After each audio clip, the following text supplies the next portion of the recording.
All right, guys, we're back with another video. Today we're going to talk about how to build muscle, and more specifically the three different ways or three different mechanisms as to how building muscle actually occurs. Okay, so the goal for this video is just to explain these three different mechanisms. Very simple. That way you have a better understanding of how this occurs, and you can have a better approach going forward if your goal is to just maximize gains and maximize putting muscle on. Okay, so hopefully this kind of helps with that. Okay, so let's go ahead and talk about our first mechanism, which is called mechanical tension. Okay, and all this fancy word means, basically, to put it in very simple terms, is heavy. Okay, so heavy lifting. So this would be our traditional resistance training approach. Okay, but when we're talking about building muscle, okay, we want to focus more so within this 6 to 10 rep range, okay? And that's not to say you won't see any gains from anything less than 6, so anything between 5 or under. It's not to say you're not going to see gains, because there are some potential benefits to lifting in that range. But keep in mind, lifting anything less than 5 reps is primarily working on strength and building up strength. And strength, as odd as this may sound, isn't directly correlated with hypertrophy. So meaning you can get a lot bigger or put a lot more muscle on without necessarily getting stronger. Okay, so that's why we want to focus in more so on that 6 to 10 rep range. Okay, so just kind of like a quick example of putting this mechanism into more of like a practical application. Let's just look at a bench press. A quick example of this would be something like 5 sets of 8 repetitions. Okay, at somewhere at like 75% of our 1 rep max. Okay, with a decent amount of rest, about 2 minutes rest. And like I said, this is more so just kind of an example of putting this mechanism into an actual application. This is just a very basic example, okay? So that's mechanical tension, okay? Let's go ahead and move on to our second mechanism, which is metabolic stress, okay? And this fancy word, essentially all it means, to put it very simply, is just that pump that you chase, like that pump, if you know what that feels like, or that burning sensation of after like a longer set, your muscles feel like they almost start to burn. That's essentially what metabolic stress is, okay? So when we're talking in terms of metabolic stress, now we're focusing more on higher repetition sets. So anywhere from at least 12 to even 20 plus repetitions. And yes, more than 20 reps can also build muscle as well, okay? Some actual examples of metabolic stress that you might be familiar with and have heard of before, something like drop sets, supersets, giant sets, or if you're familiar with blood flow restriction, these are all examples in different forms of metabolic stress, okay? Another big thing with metabolic stress is you want to make sure that your rest times are typically low when you're trying to induce metabolic stress. That's another big factor that comes into play as well. Okay, so using that same bench press as an example, let's kind of see a quick example of what metabolic stress would look like when actually programmed.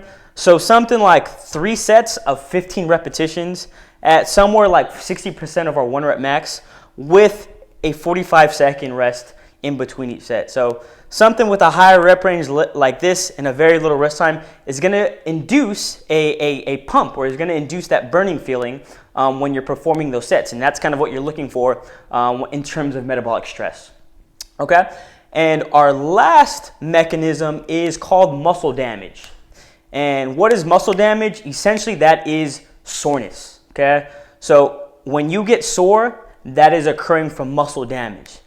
And particularly, we're looking more so at the eccentric portion or the lowering portion of exercises, meaning, let's take like a bicep curl, for example. The lowering portion of the bicep curl is where most of that muscle damage occurs and where most of that soreness occurs, from the lowering or eccentric portion, okay? So another term that you may be familiar with is something like time under tension.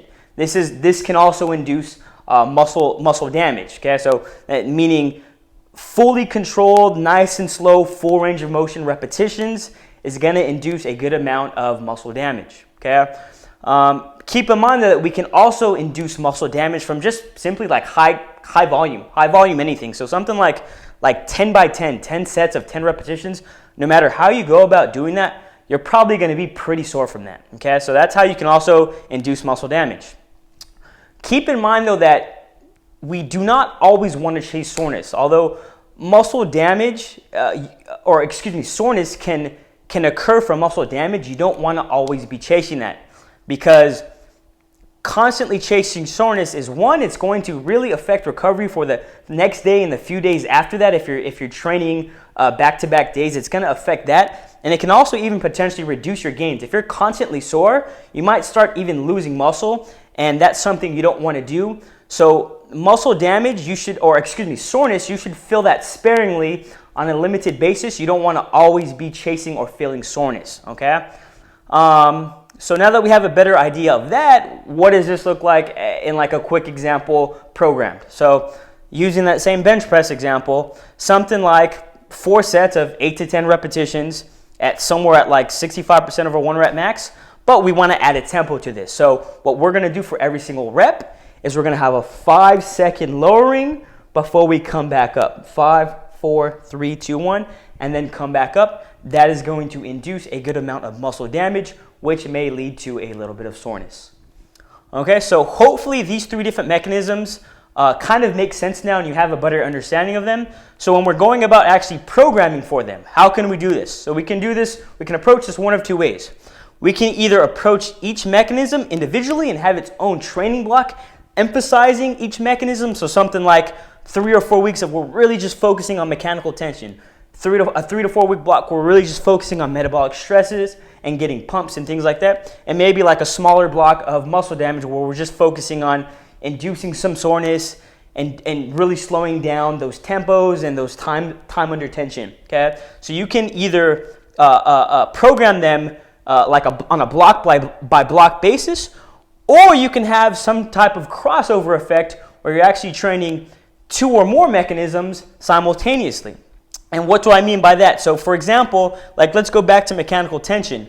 If we're working on that higher rep range or something like 10 reps, but we're adding in like 5 or 6 sets, so a good amount of volume, yes, we're getting mechanical tension, but we're probably also going to experience some muscle damage and some soreness as well from that. So we'd be working 2 mechanisms simultaneously, okay? Another example of this would be something like metabolic stress. If we're working in like that 12 rep range, or even a little bit higher, like 14 or 15, yes, we're experiencing metabolic stress, but we're also that's not to say we're not going to have any mechanical tension, because we have to lift somewhat heavy.